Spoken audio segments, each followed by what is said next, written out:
গরমের সাথে পাল্লা দিয়ে বর্ষা কিন্তু এসে পড়েছে। আর বর্ষা কি ইলিশ ছাড়া জমে? বাঙালি বাড়িতে বৃষ্টি ভেজা দুপুরে ইলিশ দিয়ে ভাত, ব্যাস আর কি চাই। তো এরকমই এক বর্ষা মুখর দিনে বানিয়ে ফেলেছিলাম দই ইলিশ, যেটা বানানোর কোনো ঝঞ্ঝাটই নেই। ইলিশ মাছগুলোকে নুন, হলুদ, সর্ষের তেল দিয়ে মাখিয়ে বানিয়ে নিলাম একটা পেস্ট। এতে দিলাম 2 রকম সর্ষে 2 চামচ করে, আর পোস্ত 2 চামচ, সাথে কাঁচা লঙ্কা 2টো আর অল্প নুন। এখন এই পেস্টটা মাছের গায়ে ভালোভাবে মাখিয়ে নিতে হবে।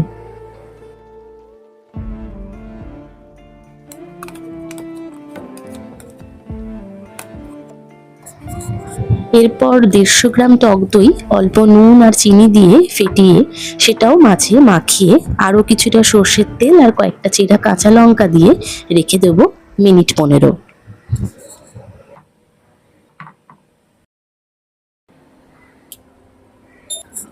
এরপর কড়াইতে সর্ষের তেল দিয়ে মাছটা ঢেলে প্রয়োজন মতো নুন দিয়ে আর অল্প জল দিয়ে ঢাকা দিয়ে হতে দেবো 10 মিনিট।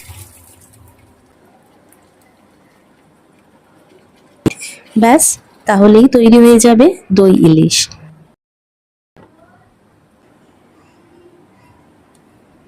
গরম ভাত দিয়ে ডিম ভর্তি ইলিশ মাছ খেতে কি যে ভালো লাগে আর বলি। তোমরাও কি এইভাবে ইলিশ বানাও? জানিও তোমাদের কেমন লাগলো। আজ আসি, সকলে ভালো থেকো।